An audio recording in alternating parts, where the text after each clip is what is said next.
안녕하세요 여러분. 닥터 조은근의 알기 쉬운 당뇨 심장병 이야기입니다. 저는 연세조은근내과 대표원장 내과 전문의 조은근입니다.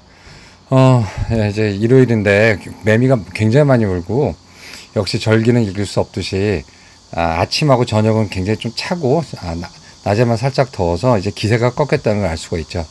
하여튼 여름이 지나가서 다행입니다.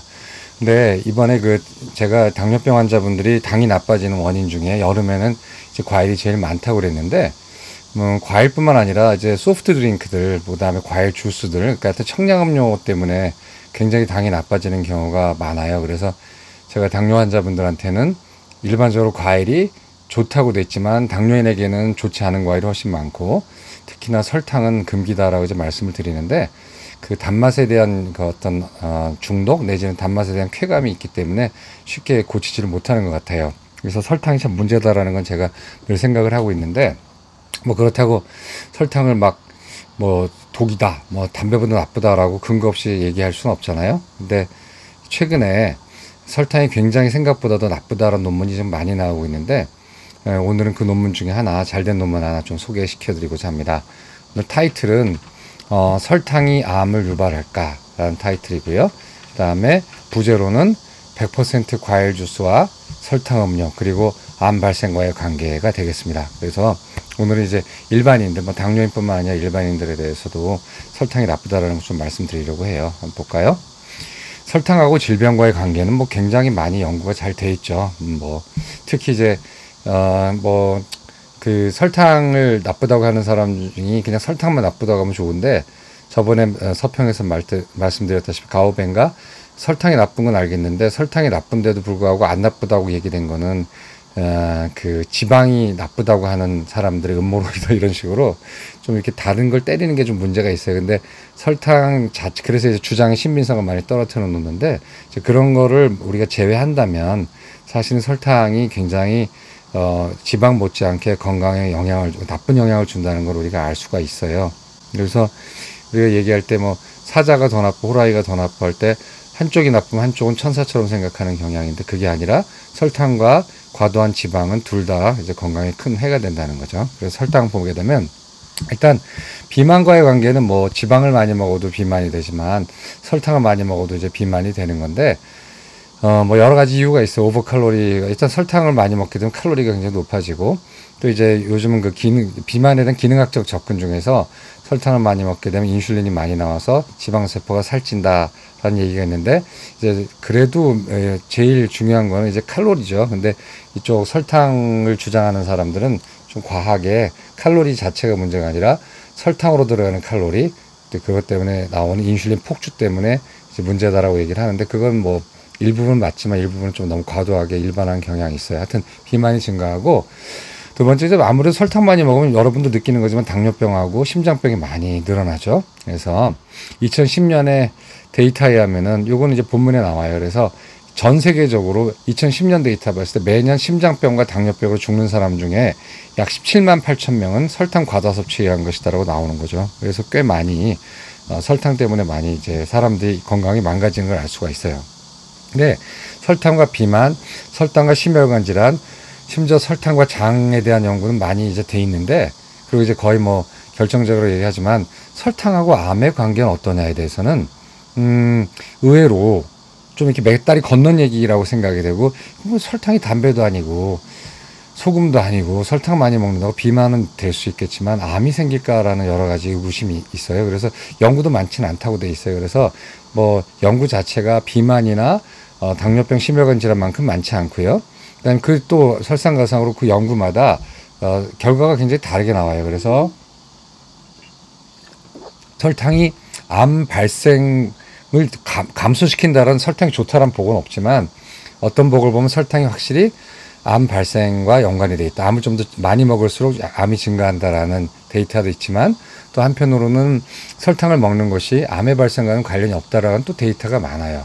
그리고 연구의 수준하고 규모가 이제 일정치가 않거든요. 어떤 게 굉장히 잘 된 연구가 있고 어떤 게 정말 이거 허접한 연구가 있는데 이제 그런 식으로 너무 이렇게 중구난방이고 여러 가지가 있기 때문에 일반화하기 어려운 경향이 있어요. 그래서 조금 이제 설탕과 암에 대한 관계는 조금 이제 그렇죠. 근데 예, 비만하고 암에 대한 관계는 굉장히 많이 밝혀졌어요. 그래서 왼쪽에 있는 거는 그 영국의 캔서 리서치 센터에 한 연구고, 오른쪽은 이제 BBC에서 발췌한 건데 약간 좀 다른 얘기를 해요.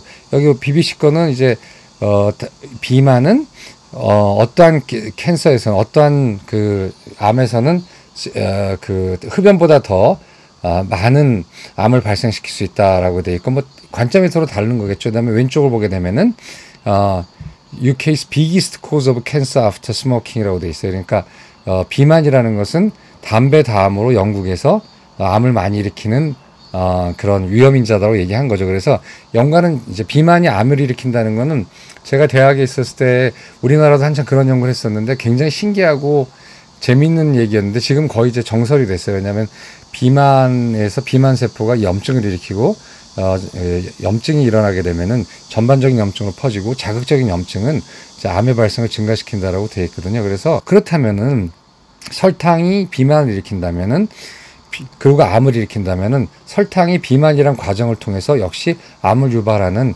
위험인자가 아닐까, 뭐 이런 생각도 이제 할 수가 있는 거죠. 그래서 그런 연구의 필요성이 있어요. 그래서 왜 그러냐면은 설탕이 지금 굉장히 비약적으로 많이 소비가 되고 있거든요. 뭐 지금 제가 저번에 수요 미식회 얘기했지만, 각종 무슨 먹방이라든가 맛집 소개라든가 보면은 무슨 뭐 와플이라든가 무슨 달콤한 거라든가 엄청 소개를 많이 하고, 또 최근에는 음식의 그 맛을 내는 법이 너무 단일화되어 있기 때문에 맛을 좀 내고 싶으면 설탕과 기름을 팍팍 넣으면은 맛이 좀 나거든요.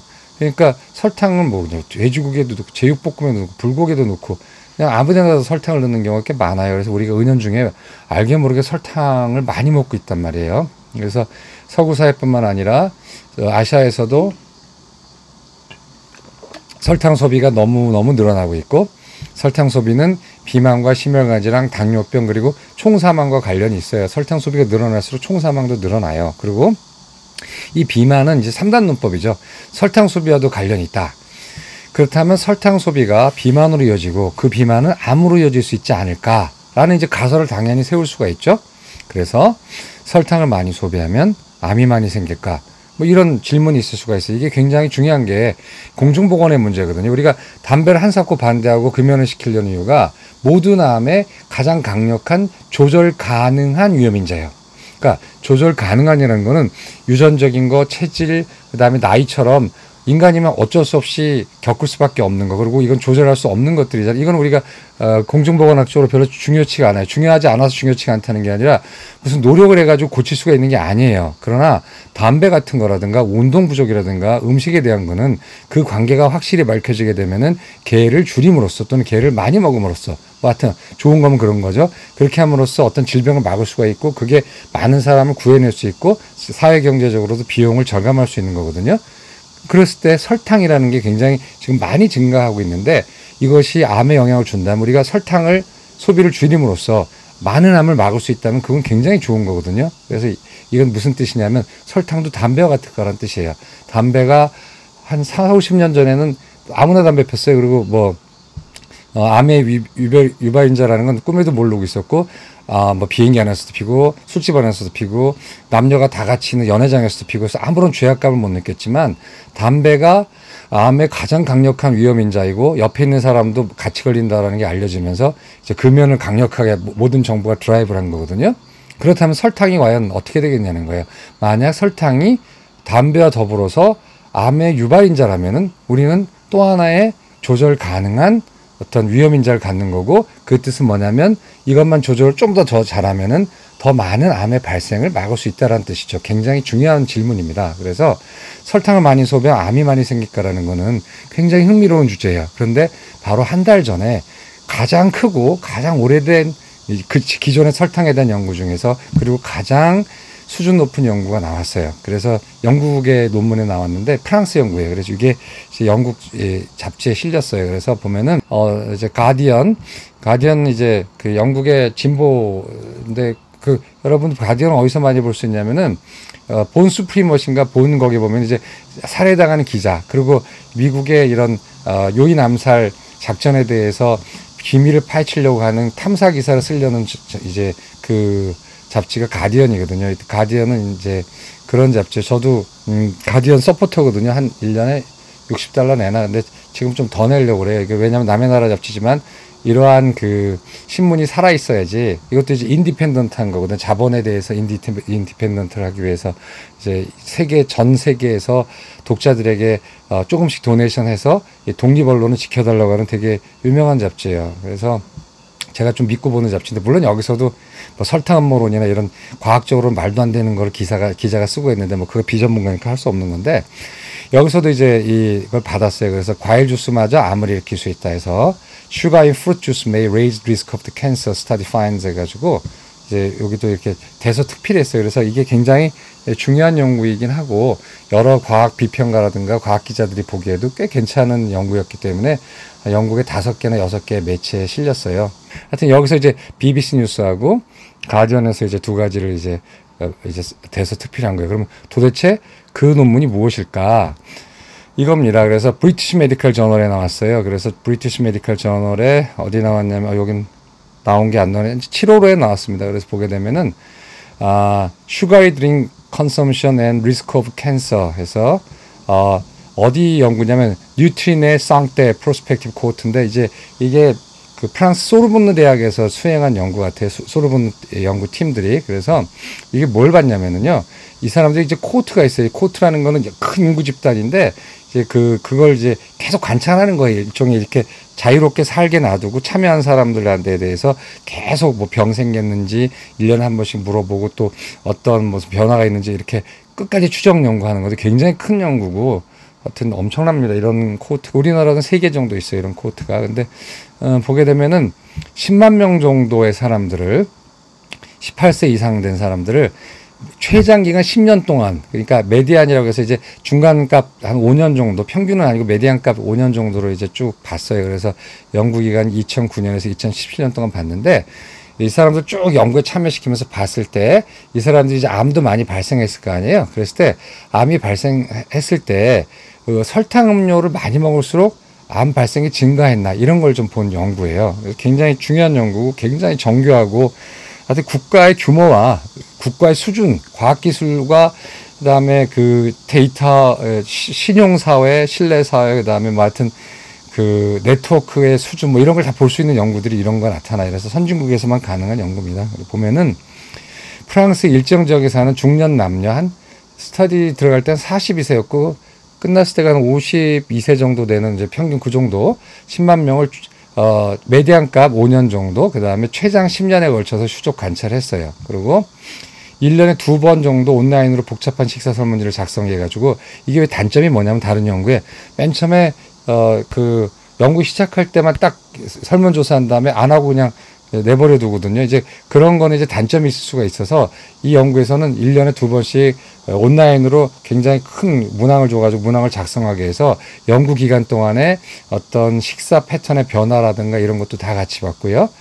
이제 혈액 검사도 하고 뭐 여러 가지도 봤어요. 그리고 관찰 도중에 질병 발생 기록하고 분류했고, 그래서 결국 뭐냐면 이게 왜 그러냐면 음식을 3,200가지로 분류하고 음료를 70몇 가지로 분류했다. 하여튼 굉장히 세분화된 그런 걸 했습니다. 그래서 보면은 설문지 중에 하나인데 뭐 이런 식으로 다 그림을 해가지고 이거 드세요, 이거 드세요, 이렇게 드세요 하면서 이렇게 엄청나게 이 포션, 그 용량과 종류까지 다 검사를 한 거예요. 그래서 이 사람들이 말하는 슈가리 드링크라는 건, 설탕 음료라는 거는 설탕 농도가 설탕의 단당류, 그러니까 단류라는 건 1당류, 2당류를 말하는 거거든요. 그러니까 포도당, 과당, 설탕, 그 다음에 메가당, 뭐 유당 해가지고 그것들이 하여튼 간에 전체 5% 농도 이상이 되면 이거를 뭐라고 그랬냐면은 슈가리 드링크라고 분류를 했어요. 그러니까 여기에 뭐가 들어가 있냐면은 뭐 커피 중에 시럽 탄 거 그것도 다 들어가고, 뭐 무가당이지만 과일도 들어가고, 그다음에 대부분의 청량 음료, 에너지 드링크, 소프트 드링크, 그다음에 우유 중에서도 계산해서 높아지는 거 뭐 이런 걸 다 이제 규정을 했어요. 그래서 이제 다 본 거예요. 그런 다음에 어떻게 했냐면은 남자 여자 이렇게 해가지고 설탕 음료 소비를 4분위로 나눠서, 이 보시면은 이제 매미 소리 많이 들릴 거예요. 제가 지금 문 열어놓고 방송하고 있거든요. 오토바이 소리도 들리고 그럴 텐데, 여기 보시면 남자 mean daily consumption of sugar drinks에서 하나도 안 먹는 사람도 꽤 있어요. 한 15% 됐네요. 그렇고 아주 가장 많이 마신 사람은 세상에 하루에 420ml를 마셔요. 이거 엄청난 거거든요. 근데 보게 되면은 여자하고 남자가 메디안 값, 이건 미니고, 메디안 값은 이제 여기 보시게 되면은 남자는 90.3mg 밀리리터를 마시고요. 그다음에 여자는 74.6ml를 마신대요. 그러니까 요 정도가 이제 보통 마시는 건데, 이 마시는 거를 이제 4등분을 한 거예요. 4등분 해가지고 제일 적게 마시는 사람, 제일 많이 마시는 사람, 두 번째, 세 번째 사람, 이런 식으로 이제 4등분을 해가지고 보시면 이렇게 25%에 39.4, 75%에 120.9ml 해가지고 이렇게 이제 잡아놓은 거예요. 그래서 4분위로 나눴을 때 어떤 이 4분위 그 설탕 음료를 적게 마시는 사람과 제일 적게 마시는 사람과 제일 많이 마신 사람이 5년 또는 10년 동안의 추적 검사 기간 중에 암 발생의 차이가 있었냐를 본 연구입니다. 설탕 음료의 비율을 보게 되면은 설탕 음료 중에 가장 많이 차지하는 게 뭐냐면은 100% 음료예요. 그러니까 프랑스라 그런가 보죠. 그래서 설탕 음료 중에서 가장 많이 차지하는 게 약 45% 정도가 100% 과일 주스였고, 35%가 그냥 흔히 말하는 우리 청량 음료 같은 거를 이제 말하는 거고요. 그다음에 19%가 이제 그 이제 인공감미료를 넣는 이제 그런 거였죠. 그래서 이렇게 해가지고 봤을 때 이제 어떻게 되느냐를 본 거예요. 연구 결과는 아주 간단해요. 어려운 결과는 아니고, 물론 여기서 굉장히 많은 얘기가 나올 수 있지만 그냥 비전문가나 일반인이 이제 볼 거는 별거 없고요. 보면은 설탕 음료, 과일 주스 음료를 포함한 설탕 음료를 하루에 기본보다 100ml 이상 더 마실 때마다 암 발생이 18%씩 늘어났어요. 유의하게.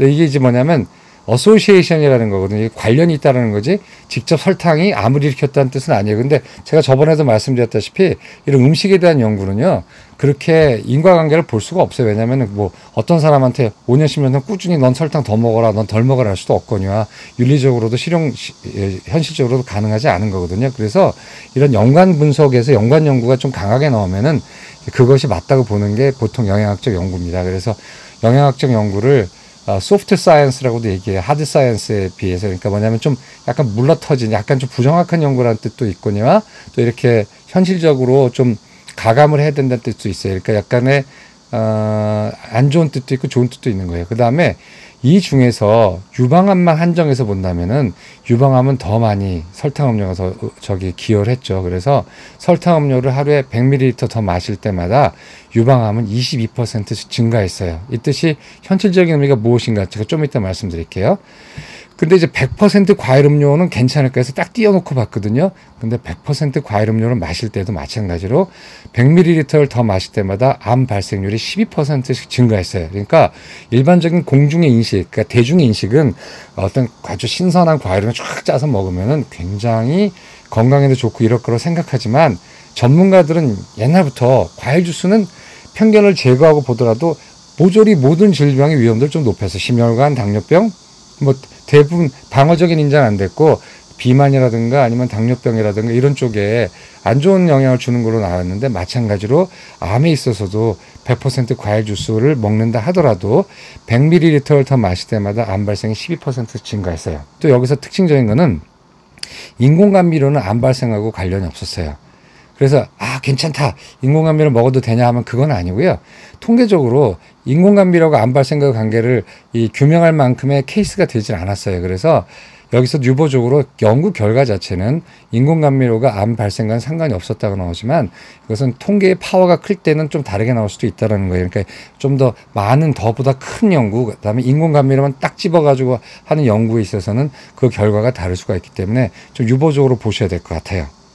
그래서 연구의 쉬운 이해를 보게 되면은 한 18%가 무슨 뜻이고 뭐 22%가 무슨 뜻이냐면은 이런 거예요.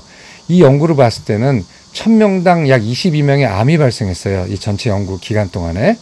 그렇다면은 이 연구에서 이런 상태에서 하루에 100ml를 더 설탕음료를 마시게 되면은 암 환자가 4명이 더 늘어났다는 뜻이에요. 그래서 1000명당 약 26명의 암 발생이 된 겁니다. 그러니까 이제 결국 뭐냐면은 보통 이렇게 설탕 음료를 많이 먹지 않는 베이스라인을 놓고 봤을 때는 1000명당 22명 정도가 암이 걸리는 그런 어떤 그룹 내에서 우리가 하루에 매일 100ml 이상의 설탕 음료를 마신다면은 그 집단 내에서 암 환자가 4명이 더 생긴다는 거예요. 그러니까 어떻게 보면 뭐 많이 안 생기네라고 할 수 있지만 사실 많이 생기는 거죠. 22명에서 4명이 더 생기니까. 이것도 이제 어디 관점에서 보냐에 따라서 이게 좀 달라요. 그리고 어떻게 우리가 담배를 핀다고 해서 모두가 다 암에 걸리는 건 아니에요. 100%. 그럼 큰일 나죠. 그러나 담배를 피지 않는 사람과 핀 사람과는 볼 때는 굉장히 많이 암에 걸린다는 거예요. 예를 들어서 담배 핀 사람 100명 중에는 안 핀 사람 100명은 폐암이 예를 들어서요. 숫자는 정확하지 않고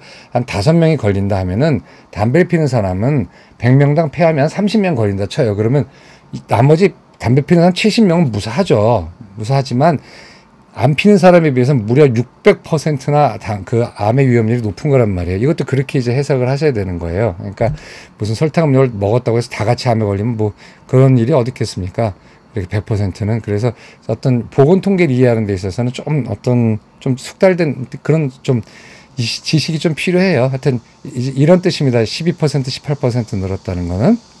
그래서 하여튼 그냥 일반적으로 알아두실 때는 설탕 음료를 많이 마실수록 암의 위험도가 증가하는구나라는 정도로만 알고 계시면 되겠어요. 그래서 왜 이런 결과가 나오느냐? 왜 어떻게 해서 설탕 음료를 많이 마신 것이 암 발생에 기여하는가? 이제 왜냐하면 이게 기전이 밝혀져야 되는 거예요. 기전이 없이 그냥 하면 그 위험인자로 인정받을 수가 없는 거거든요.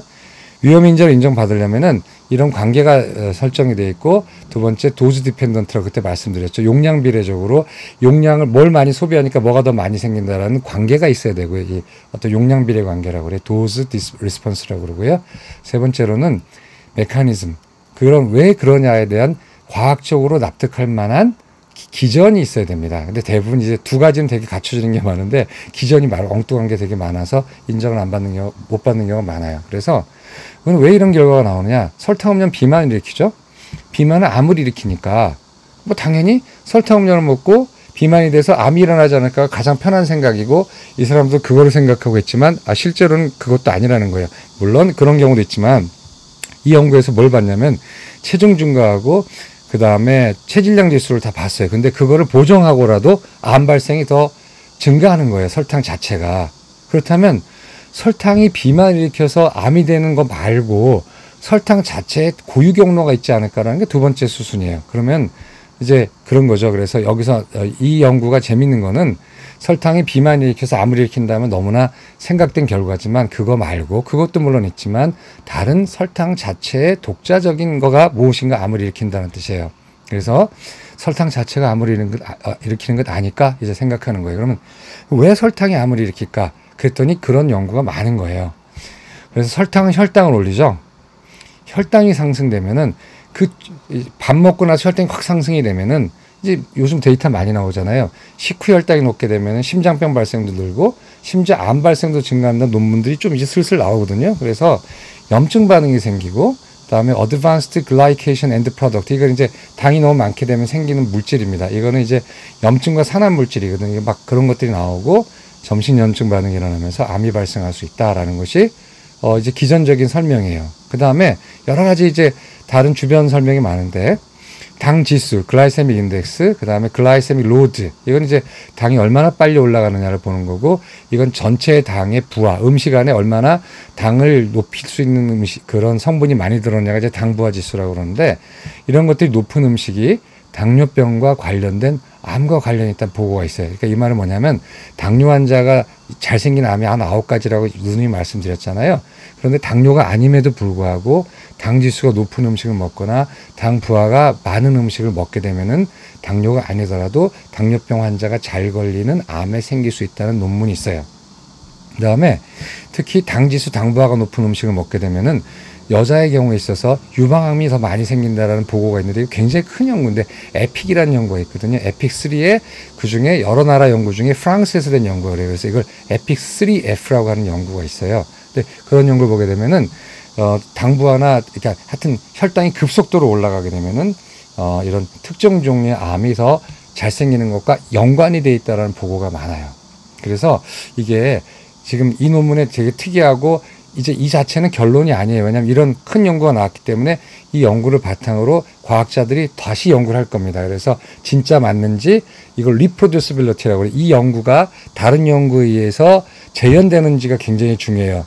재현 가능성이라는 게 중요해서 가만히 보면 우리 네이처라든가 사이언스에 나온 굉장히 센세이션한 연구를 보게 되면 나중에 철회된 걸 볼 수가 있는데 그 이유는 이걸 보고 다른 연구실에서 비슷하게 연구를 했는데 아무래도 똑같은 연구가 하나도 안 나오는 거예요. 결과가. 그럴 때 그 사람들이 네이처나 사이언스 에디터에게 항의를 해요.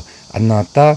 이건 이상하다. 얘 아무래도 사기 같다. 그러면은 다시 그걸 가지고 에디터가 본 연구를 낸 저자한테 다시 주면은 얘네들이 제 여기 잘못했습니다. 이런 점에 오류가 있었습니다 하고 사기였습니다 하고 철회라는 경우가 꽤 있어요. 논문들이. 예, 그런 식으로 이 논문이 이제 재현이 되면은 더 확실해지겠죠. 그리고 이제 기전도 살펴지겠죠. 여기서 이제 큰 연구를 통해서 설탕 자체가 비만을 우회해서 암을 일으킬 수 있다라는 어떤 가설이 생성이 됐기 때문에 더욱더 강력하게 설탕 자체가 암을 일으킨 기전과 설탕 자체가 암을 일으킬 수 있는 그런 증거들을 찾으려고 할 거예요. 이게 굉장히 이제 중요한 결과죠. 그래서 여기서 또 해봤어요. 그래서 설탕이야? 설탕음료야? 헷갈리죠? 설탕이 암을 일으키니 설탕음료가 암을 일으키니 이 사람도 고민해 봤을 거 아니에요. 그래서 두 가지 실험을 한 거예요. 한쪽은 설탕음료의 용량과 암 발생과의 관계를 본 거고요. 이 오른쪽에는 설탕음료를 전부 다 설탕으로 환산해 가지고 설탕을 흡수하는 정도와 그러니까 전체 설탕 합산량이죠. 와 암의 관계를 봤을 때 둘의 관계가 똑같았어요. 이 말은 뭐냐면은 설탕음료가 많이 먹을수록 암을 일으킨다라는 거는요. 뭐 설탕 음료 자체가 아니라 그 안에 드는 설탕의 용량과 비례한다는 뜻이에요. 그러니까 여기서 이제 자기네들은 나름대로 최선을 다한 거예요. 그래서 설탕 음료가 암을 일으키는 암 발생이 증가하는 걸 연관되는 걸 발견했는데 그 기전이 뭘까 해서 이 연구자들이 해봤더니 비만 자체는 아니더라. 그러니까 비만도 있지만 비만이라는 걸 보정하고도 같은 몸무게에서도 설탕을 많이 먹는 사람들이 암이 좀 더 많이 증가하는 관계가 있더라. 그랬을 때 그러면 설탕 음료냐 설탕이냐고 했을 때 설탕이라고 나온 거예요. 그 다음에 두 번째는 또 다른 가설을 한번 제시했어요. 설탕이 아니면 뭘까? 설탕 음료에 넣는 색소, 그 다음에 100% 과일 주스에서 그랬다면 혹시 과일에 들어있는 살충제가 아닐까? 그 다음에 세 번째로는 아까 말씀드린 과일의 항산화제와 담배와의 결합으로 훨씬 더 암 발생이 더 증가한 게 아닐까라고 봤지만 이런 거 이제 마이너한 의견이고 이제 마이너리티 의견이죠. 여기서 굵직한 연구의 결론 내놓은 거는 아무래도 설탕 같다. 그리고 설탕이 비만이란 경로를 통해서뿐만 아니라 그 경로 외에 직접적으로 암 발생을 일으키는 것 같고 그것은 전신적인 염증인 것 같고 뭐 그렇다라는 뜻이에요. 그래서 굉장히 우리가 좀 새겨들어야 될 논문입니다. 굉장히 큰 연구이고 그래서 굉장히 뭐랄까 이런 연구를 로버스트라고 그러거든요. 그러니까 굉장히 강고하고 그렇게 흔들릴 것 같지 않은 굉장히 그 논문이 되게 잘 된 논문이에요. 그러니까 어느 정도는 이제 믿고 들어가는 거죠. 근데 이제 뭐 모든 연구는 다 한계가 있고 또 이 연구 나름의 강점이 있어요. 이 연구의 한계는 인과관계 본 거 아니에요. 아까 말씀드렸죠. 뭐 과일을 인과관계 보려면요. 설탕을 많이 먹인 다음에 암이 생겼다면 설탕을 안 먹이게 하면 암이 안 생긴다. 근데 암에 대해서는 할 수가 없잖아요. 그거를. 그리고 또 설탕 갖고 어떻게 그 연구가 됩니까? 약도 아닌데. 그래서 인과관계를 보긴 힘들어요. 그래서 이 정도로 굉장히 수준 높은 연구에 이 정도로 강력한 인과관계가 그 어소시에이션 그 연관관계가 나왔다면 이건 우리는 인과관계로 받아들여도 됩니다. 사실 왜냐하면 나중에 언제 인과관계 나올지 모르는데 아직 인과관계 안 나왔으니까 그냥 지금은 그대로 해. 그래서 나중에 인과관계 나오면 그때 이제 멈추면 안 되잖아요. 그래서 이 정도로 강력한 시그널이 왔다면은 우리는 이걸 인과관계로 간주해야 돼. 특히나 임상의사는 특히나 공중보건 쪽에 있는 사람들 이걸 인과관계로 봐야 됩니다. 정책에 반영을 한다는 뜻이에요. 그다음에 항상 따라다니는 비판이 이건 어떻게 할 수 없는 건데 관찰적 연구라서 음료 소치에 따른 다른 특징을 놓쳤을 가능성이 있어요. 예를 들어서 뭐 과일 음료나 설탕 음료를 많이 먹는 사람들이 여기엔 잡히지 않았지만 암을 일으킬 만한 다른 생활 습관이 뭐 많았다라는 거. 여기서 담배는 이미 보정했지만 다른 게 있을지도 모르죠. 뭐 어디 더 노출이 됐다거나 이런 거. 그래서 혹시는 다른 거를 헛다리 짚은 게 아닌가라는 생각도 있지만 뭐 그럴 것 같지는 않아요. 항상 늘상 하는 얘기입니다. 그다음에 아까 말씀드린 인공감미료의 경우는 케이스가 적어서 그 관계가 없다고 나왔을 따름이지 정말 관계가 없는 건지 아니면 관계가 있는 건지는 이 데이터로는 알 수가 없어요. 그래서 이 데이터로서 인공감미료는 암하고 무관했대 괜찮아라고 하시면 안 된다는 거예요. 이거는 여기서 또 영감을 받은 다른 연구자들이 인공감미료에 대한 연구를 하면 할 거예요. 그러니까 좋은 연구라는 거는요. 그 자체로 완결돼 보고 그다음에 반론 가능성이 없는 연구가 아니에요. 그런 거는 사입이라고 그럽니다. 보통 반론 가능성이 없고 재현 가능성이 없는 것들은 우리가 사입이라고 얘기를 해요. 근데 과학은 반론의 가능성이 늘 있어야 되고 그다음에 자기 완결적인 걸 갖지 않아야 되고 비판에 대해서 열려있는 구조가 되는 게 과학이거든요. 그게 이제 과학의 장점이에요. 그러니까 얼마든지 고쳐나갈 수 있고 발전될 수 있는 건데 되게 사입 이론이나 이런 것들은 너무나 구름 잡는 얘기를 하고 다 맞는 얘기처럼 하고 비판할 구석이 없어요. 왜냐하면 너무나 자기 완결적이고 구름 잡는 얘기를 하고 실증 가능하지 않기 때문에 그래요. 그래서 이게 좋은 연구인 건 수많은 가설을 내놓을 수가 있고 또 다른 후속 연구가 될 수 있기 때문에 그렇습니다. 그 다음에 이 연구의 장점은요. 전체 인구에 비해서 이 연구에 들어가 있던 사람들은 자기네가 자발적으로 연구에 참여하고 그 귀찮은 걸 다 맨날 1년에 2번씩 내주고 또 침체 검측도 해주고 하는 사람들이기 때문에 굉장히 교육 수준이 프랑스 일반에 비해서 높아요. 그리고 여자가 70%가 돼 있고 잘 사는 사람, 비교적 잘 사는 사람들이에요. 그렇기 때문에 건강에 대한 행태 그런 것들이 일반적인 사람보다 좀 더 높다라는 뜻이에요. 그래서 전체 프랑스 인구 평균보다 암이 적게 발생했대요. 그러니까 무슨 말이냐면은 실제로 전반적인 보통 인구로 봤을 때는 암 발생 차이가 훨씬 컸을 수가 있어요. 그러니까 사실 이 연구는 설탕과 암과의 그 관계를 언더에스티메이션, 과소평가한 연구입니다. 사실은. 그럼에도 불구하고 뚜렷하게 나왔다는 거죠. 그래서 이 연구의 장점이에요. 관계가 과소평가될 수가 있다는 거죠. 그다음에 장기별 암의 발병이 낮아서 예를 들어서 다른 암들하고는 관계가 없다고 나와요. 오로지 전체 암, 그다음에 유방암만 관계가 있다고 나온 이유는 다른 암이 너무 적게 생겨가지고요. 설탕과 관계를 지울 수가 없었어요. 이거를 이제 통계적 파워가 떨어진다라고 그래요. 통계적인 힘이 떨어지는데 그렇기 때문에 사실 이것이 관계가 없다가 아니라 나중에 또 누군가 여기서 영감을 받아 그래 난 남성암에서 슈가드링크하고 관계를 보겠어 하면은 전립선암과 슈가드링크가 볼 수도 있는 거고 그래 나는 그러면 대장암에서 한번 슈가드링크하고 관계를 보고 싶어 하면은 역시 그 관계를 볼 수 있는 단초가 된다는 겁니다. 이거를 이제 일반 대중에게 서양인인 데이터인데 이거를 동양인이 우리한테 할 수 있느냐 뭐 이런 반론도 있겠지만 이런 면에서는 별로 동서양이 다르다고 저는 생각하지 않기 때문에 우리나라 사람들도 귀 기울여야 될 이유라고 봅니다. 그래서 연구의 현실적인 의미는 이것이 인과관계는 아니지만 설탕이 암 발생과 연관되어 있다는 강력하게 보여주는 연구이고요.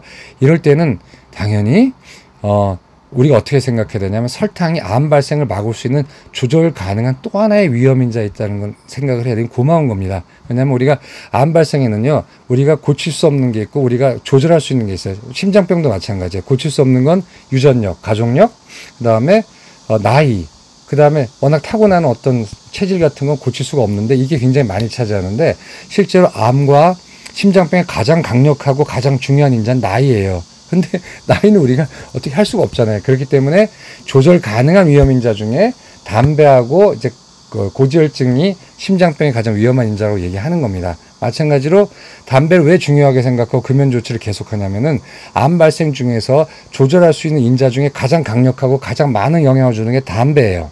그렇다면은 이 연구 결과를 봤을 때 설탕이 담배 정도는 못하지만 이 설탕만 우리가 줄일 수 있다면은 추가적인 암 발생을 막을 수 있다는 건 어떻게 보면 복음이거든요.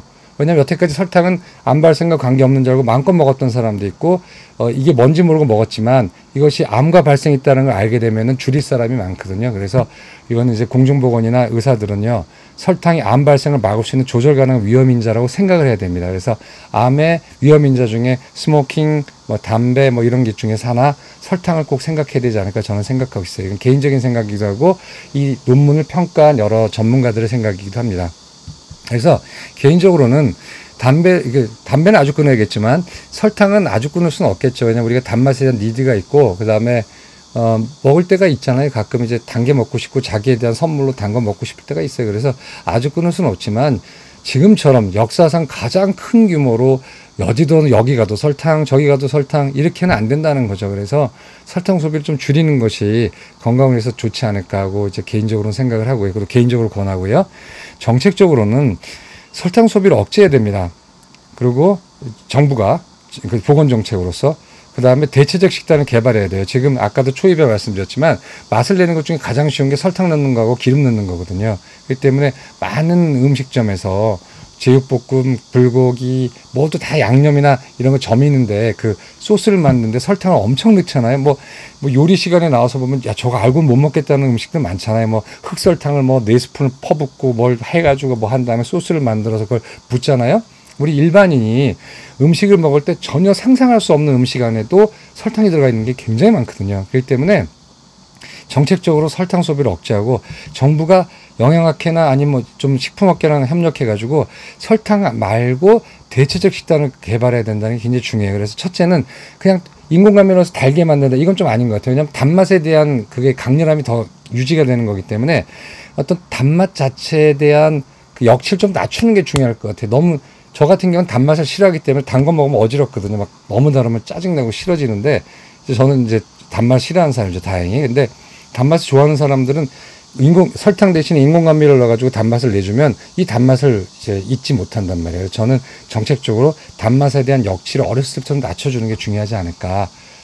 처음에 설탕을 보고 놀랐던 어린아이 이런 것처럼 너무나 달아서 그런 식으로 좀 하는 게 좋을 것 같아요. 그 다음에 지금 언제부터인지 모르게 흡연 장면이 모자이크 돼서 나오잖아요. TV에 나올 때. 만약에 설탕이 담배와 비슷하게 암의 유발인자라면 우린 방송에서 설탕 넣는 거를 모자이크 처리한다는 것도 논리적으로 가능하지 않겠어요? 그렇기 때문에 이 말은 뭐냐면 설탕을 너무나 많이 넣는 요리 강습이 많다는 거예요. 설탕 2스푼 넣으시고 자설탕, 흑설탕 뭐 넣으시고 이게 많잖아요. 그래서 이게 뭐 독재 국가가 아니기 때문에 금지할 수는 없지만 되도록이면은 내부 규정이라든가 이런 걸 통해서 이미 이제 흡연은 못 나오잖아요. 마찬가지로 이 설탕을 조장하는 장면과 프로그램은 좀 규제돼야 된다고 저는 생각해요. 왜냐하면 넣는 거 보면은 사람도 자기도 죄책감 없이 막 넣거든요. 설탕을 퍽퍽 넣거든요. 근데 그거 되게 해로운 겁니다. 그래서 요거 좀 정부가 저는 신경 써야 된다 보고, 그다음에 이제 우리나라는 그 슈가 텍스가 없죠. 영국은 슈가 텍스가 있죠. 그리고 많은 나라에 슈가 텍스가 있어요. 근데 설탕에 세금 부과하겠다 그러면은 담배에 세금 부과한 것처럼 사람들이 막 일어날 수도 있죠. 막 맨날 세금이라고. 근데 저는 설탕에 세금 넣는 대신 설탕을 넣지 않는 음식과 식당에 대해서는 인센티브를 줘야 된다고 생각을 해요. 그래야지 사람들 입맛이 길들여지거든요. 덜 단 거예요. 근데 지금 단맛이라는 건 너무나 강력한 중독성이 있기 때문에 한 번 맛보면 잊질 못하고 자꾸 탐닉하게 되는 게 있어요. 완전히 좀 자기 통제가 강한 그런 사람 말고는 쉽게 빠져듭니다. 그래서 저는 사회 전체가 단맛의 스코링을 좀 낮춰야 된다고 봐요. 이 연구에 대해서 해당 업계 논평은요. 이건 BBC에 나왔어요. What do drinks company? 이거 너무 재밌는 게 have to say라고 돼 있어요. 이거 되게 풍자적인 거거든요. 이거는 그 소프트 음료 업계는 어떻게 대답해야 되는가? 뭐 대답을 했죠. 그래서 British Soft Drinks Association 이제 영국 청량음료 협회가 있어요. 그래서 이 연구는 does not provide evidence of cause as the odors readily admit. 그러니까 이 연구자들도 얘기했거든요. 이거는 인과관계가 아니고 연관관계다 했더니 역시 받아서 이거는 설탕, 이 소프트 드링크가 암을 일으킨다는 인과관계가 아니다. 이거는 이미 뭐 저자 자신들도 이미 인정했듯이. 그래서 여기 이제 디렉터가 뭐라고 했냐면 soft drinks are safe to consume as part of the balanced diet. 이거 너무 웃기잖아요. 그러니까 정량음료가 균형 식단의 하나로서 자기네들이 생각한다는 게, 저는 이건 좀, 하여튼 모르겠어요. 그래서, 당연히, 여기선 그렇게 얘기해도 더 재밌는 거 보세요. The soft drinks industry recognizes it has a role to play in helping to tackle obesity. 이 굉장한 주장이 더 한 걸음 나가서 자기네들의 이 롤이, 이 비만을 막는데, 조력할 수 있다.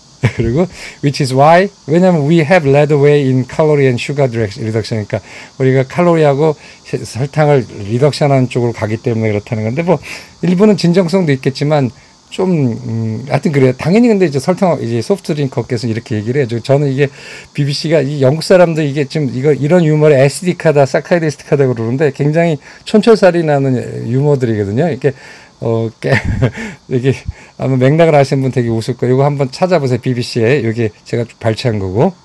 그래서 이제 마지막으로 책 소개할게요. 설탕에 대해서 이제 여러 책들이 많이 나오는데요.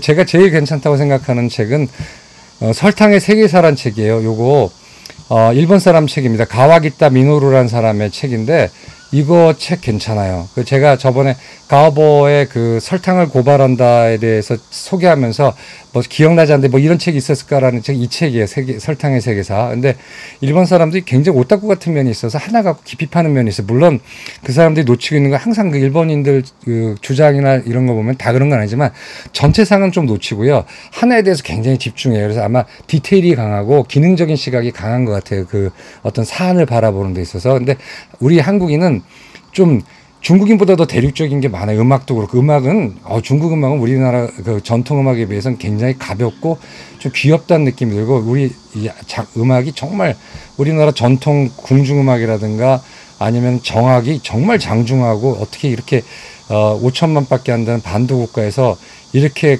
그 아주 장대하고 대담한 음악이 나왔나 싶을 정도로 음악의 그 느낌이 장중하고 멋있거든요. 그거는 일본 음악이 따라갈 것도 아니고 삼위센이나 이런 쪽 중국 음악이 따라갈 것도 아니에요. 되게 우리나라는 특이한 나라인데 그 우리나라 사람들의 생각이 전체론적이고 굉장히 크게 보는 게 있어요. 근데 이제 마침 약점은 디테일이 되게 약해요. 그 다음에 뻥을 잘 치죠. 그러니까 디테일이 약하고 에비던스가 별로 없는데 이것도 그러니 저것도 그렇다 해가지고 좀 도인적인 주장을 많이 하는 경우가 있어요. 그건 역시 현대과학에 있어서는 약점이자 장점으로 작용할 수가 있는 것 같아요. 근데 이제 일본 사람들 이런 디테일에 강하고 되게 재밌게 글을 쓰거든요. 요거 설탕의 세계사 한번 꼭 읽어보세요. 굉장히 재밌는 책이고 제가 말씀드린 내용이 여기 다 있어요. 설탕이 어떻게 해서 처음 발견이 인도에서 발견됐고 이슬람들이 발견해서 이슬람이 얼마나 북대서양에서 이런 걸 키우다가 황폐화시키고 노예를 그렇게 했는지 하고 그다음에 이제 제일 중요한 고찰은 현대 식민사회, 그 다음에 현대 서구열강, 영국이 큰 이유는 이제 바로 설탕무역이거든요. 삼각무역. 설탕을 갖다가, 이제 하려면 인구직압적이고 아주 폭압적인 노동이 필요했기 때문에 노예가 많이 필요했어요. 근데 이제 서인도 제도에서 설탕을 이식해가지고 키울 때 거기는 원주민들이 하도 노동이 너무나 무겁고 너무 열악하니까 다 죽어버렸어요. 그래서 아프리카 노예를 갖다 거기다 이식시킨 게 지금 자메이카 쪽에 그런 거거든요. 워낙에 거기도 원주민이 살았지만 흑인이 많잖아요. 그거는 노예 이제 너무나 혹독한 노동 때문에 다 원주민이 죽어서 이제 아프리카 흑인들을 거기다가 이제 이동을 시킨 거예요. 이동시키는데 배가 필요하죠. 그 이동을 시킨 다음에 그 배를 가지고 설탕을 실어다가 영국의 리버풀을 갔어요. 리버풀이 노예무역과 설탕무역의 본산지거든요. 그러면 거기서 설탕을 놓고 빈 배잖아요. 그럴 때 만체스터에서 나는 면직이나 또 주변의 사치품이나 이런 걸 다 실어가지고 아프리카 해안으로 가요. 아프리카 해안에서 아프리카의 그 뭐라 그럴까 매국 노조 자기 동족을 팔아넘기는 사람들한테 그걸 주고 아프리카인들 해안에 있는 아프리카인들이 내륙에 있는 아프리카인을 잡아서 노예로 된 걸 그걸로 사서 다시 항해해서 서인도로 가는 거예요. 이거 삼각무역이거든요. 이제 그 삼각무역 때문에 서구 열강이 사실은 큰 겁니다. 그래서 사실은 설탕이라는 게 어떻게 비극적인 어떤 음식이기도 해요. 한번 읽어보세요. 되게 재밌어요. 그 다음에 최근에 설탕용품 보니까 책들이 옛날에 절 받는 것들이 다시 나오기 시작하는데 설탕, 커피, 그리고 폭력 뭐 이런 책도 나와요. 이것도 외국 사람이 지은 건데 8월 19일 날 출고 예정이래. 이게 2003년에 번역된 건데 다시 재판이 나오는 것 같아요. 그 다음에 어린이 설탕 따라 역사여행 이것도 2014년인데 다시 나오는 것 같아요. 8월 19일 출고 예정이니까 이게 단판됐다가 다시 나온 것 같거든요. 그다음에 제가 말씀드린 설탕의 세계사도 2003년에 만든 거예요. 좋은 책 만들기라는 출판사에서. 근데 또 이제 출고 예정이고 그다음에 설탕 세계를 바꾸다 이거는 2013년 책인데 역시 8월 20일 날 출고 예정이에요. 그래서 설탕에 대한 관심이 좀 늘어나는 것 같고 전 다행이에요. 그런데 하여튼 좀 설탕에 대해서 좀 우리가 좀 더 관심을 갖고 좀 줄이도록 노력을 해야 되는 것 같습니다. 오늘 여기까지 하겠습니다. 감사합니다.